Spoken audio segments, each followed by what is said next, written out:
যে আমাৰ এখন ৰেচন কাৰ্ডতে আমাৰ 2-3জনে অৰুণোদয় পাই আছিলে সেইসকলৰ ভিতৰত এতিয়া এখন ৰেচন কাৰ্ডৰ বিপৰীতে এজনে পাব আৰু দ্বিতীয়টো হৈছে কি আমাৰ লিষ্টৰ পৰা কিছু নাম বাদো পৰিছিলে অৰুণোদয়ৰ আজি সেই অৰুণোদয়ত যিসমূহ বাদ পৰিছিলে সেই বাদ পৰা নামসমূহ আজি আমি পুনৰ অন্তৰ্ভুক্ত কৰিছোঁ আপোনালোকে দেখাই পালে যিসকলৰ অৰুণোদয়ত নাম নাই অৰ্থাৎ কিবা কাৰণত যদি অৰুণোদয় আঁচনিৰ পৰা নাম কৰ্তন গৈছে তেওঁলোকে আকৌ আবেদন কৰিব পাৰিব কেনেকৈ আবেদন কৰিব কি কথা আপোনালোকে সকলোখিনি মোৰ এই ভিডিঅ'টোত গম পাব সো ভিডিঅ'টোত সকলোখিনি জানিবৰ বাবে আপোনালোকে মোৰ ভিডিঅ'টো চাই থাকিব তেন্তে আহক ভিডিঅ'টো আৰম্ভ কৰোঁ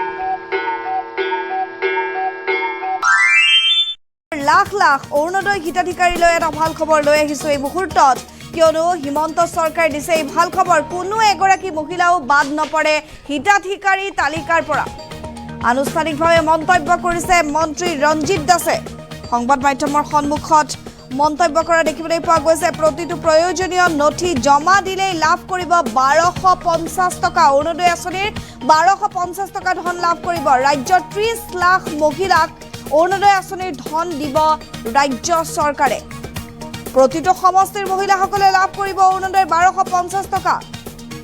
জুন মাহত দেখিবলৈ পোৱা গৈছিল কিছু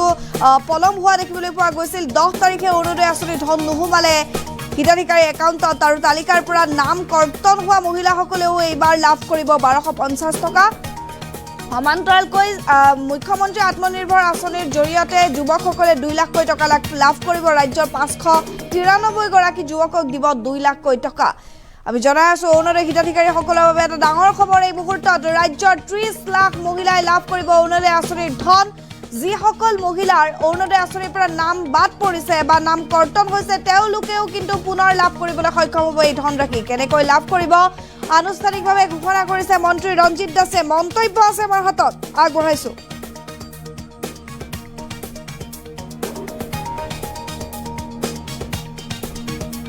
পূৰ্বতে দেখিছিলোঁ যে আমাৰ এখন ৰেচন কাৰ্ডতে আমাৰ 2-3জনে অৰুণোদয় পাই আছিলে সেইসকলৰ ভিতৰত এতিয়া এখন ৰেচন কাৰ্ডৰ বিপৰীতে এজনে পাব আৰু দ্বিতীয়টো হৈছে কি আমাৰ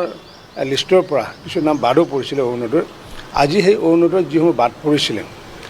সেই বাদ পৰা নামসমূহ আজি আমি পুনৰ অন্তৰ্ভুক্ত কৰিছোঁ মূলগতভাৱে এই তিনিটা বিষয় মই ভাবোঁ যে অৰুণোদয়ৰ পৰম্পৰাগতভাৱে যিহেতু আমাৰ 19 লাখৰ পৰা 30 লাখক আমি দিবলৈ পাৰিম ঠিক তেনেকৈ এইটো সমষ্টিতে হওক বা বঙাইগাঁও বা চিজনগাম বা অভয়পুৰীটো অৰুণোদয়ৰ সংখ্যা প্ৰায় 10-11,000 প্ৰতিটো সমষ্টিত বাঢ়িবগৈ অৰুণোদয় আমি পূৰ্বতে দেখিছিলোঁ যে আমাৰ এখন ৰেচন কাৰ্ডতে আমাৰ 2-3জনে অৰুণোদয় পাই আছিলে সেইসকলৰ ভিতৰত এতিয়া এখন ৰেচন কাৰ্ডৰ বিপৰীতে এজনে পাব আৰু দ্বিতীয়টো হৈছে কি আমাৰ লিষ্টৰ পৰা কিছু নাম বাদো পৰিছিলে অৰুণোদয়ৰ আজি সেই অৰুণোদয়ত যিসমূহ বাদ পৰিছিলে সেই বাদ পৰা নামসমূহ আজি আমি পুনৰ অন্তৰ্ভুক্ত কৰিছোঁ মূলগতভাৱে এই তিনিটা বিষয় মই ভাবোঁ যে অৰুণোদয়ৰ পৰম্পৰাগতভাৱে যিহেতু আমাৰ 19 লাখৰ পৰা 30 লাখক আমি দিবলৈ পাৰিম ঠিক তেনেকৈ এইটো সমষ্টিতে হওক বা বঙাইগাঁও বা চিজনগাম বা অভয়পুৰীটো অৰুণোদয়ৰ সংখ্যা প্ৰায় 10-11,000 প্ৰতিটো সমষ্টিত বাঢ়িবগৈ অৰুণোদয় আৰু এয়া আছিল মন্ত্ৰী ৰঞ্জিত দাসৰ মন্তব্য আমি জনাই আছো অৰুণোদয়ৰ পৰা বাদ নপৰে কোনো এগৰাকীও মহিলা প্ৰয়োজনীয় নথি জমা দিলেই লাভ কৰিব অৰুণোদয় আঁচনি 1250 টকাৰ ধন লাখ লাখ অৰুণোদয় হিতাধিকাৰীক ভাল খবৰ দিছে হিমন্ত চৰকাৰে জুন মাহত 10 তাৰিখে নোহোমাল অৰুণোদয় আঁচনিৰ যি ধন বা হিতাধিকাৰীসকলৰ একাউণ্টত ধন নোহোমাল পোনপটীয়াকৈ তাৰ পাছতে হাহাকাৰ লাগিছিল ৰাজ্যৰ লাখ লাখ হিতাধিকাৰীৰ মাজত আৰু হিমন্ত চৰকাৰ বিত্ত বিভাগৰ তৰফৰ পৰা বা যি বিভাগ আছে সেই বিভাগৰ তৰফৰ পৰা আচলতে জনোৱা হৈছিল যে কিছু বিলম্ব হ'ব 14ৰ পৰা 20 তাৰিখৰ ভিতৰত হিতাধিকাৰীসকলৰ একাউণ্টত ধন হোৱাৰ কথা উল্লেখ কৰা হৈছিল আৰু তাৰ পাছতে আজিৰ দিনটোত মন্ত্ৰী ৰঞ্জিত দাসে এক বৃহৎ মন্তব্য কৰিছে অৰুণোদয় আঁচনিৰ যিসকল মহিলাৰ অৰুণোদয় আঁচনিৰ হিতাধিকাৰী তালিকাৰ পৰা যিসকল মহিলাৰ নাম কৰ্তন কৰা হৈছিল সেই মহিলাসকলক পুনৰাই দিয়া হ'ব ধন তাৰ বাবে তেওঁলোকে প্ৰয়োজনীয় নথি জমা দিব লাগিব কি নথি জমা দিব লাগিব মন্ত্ৰী ৰঞ্জিত দাসে এনেধৰণে স্পষ্টকৈ উল্লেখ কৰিছে আত্মনিৰ্ভৰশীল আঁচনিক লৈও তাৎপৰ্যপূৰ্ণ মন্তব্য কৰা দেখিবলৈ পোৱা গৈছিল মন্ত্ৰীগৰাকীয়ে কৈছিল যে ৰাজ্যৰ 593 গৰাকী যুৱকক 2 লাখকৈ টকা দিয়া হ'ব ৰাজ্য চৰকাৰৰ তৰফৰ পৰা বিশেষকৈ অৰুণোদয় আঁচনিৰ পৰা বাদ অৰুণোদয় আঁচনিৰ হিতাধিকাৰী তালিকাৰ পৰা বাদ পৰা মহিলাসকলে কেনেধৰণে নতুনকৈ আচলতে লাভ কৰিব 1250 টকা। আমি পুনৰবাৰ মন্ত্ৰী ৰঞ্জিত দাসৰ সেই মন্তব্য আগবঢ়াইছোঁ।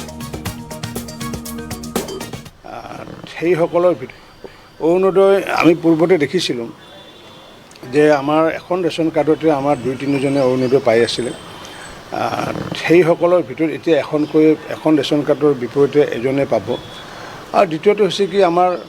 লিষ্টৰ পৰা কিছু নাম বাদো পৰিছিলে অৰুণোদয়ৰ। আজি সেই অৰুণোদয়ত যিসমূহ বাদ পৰিছিলে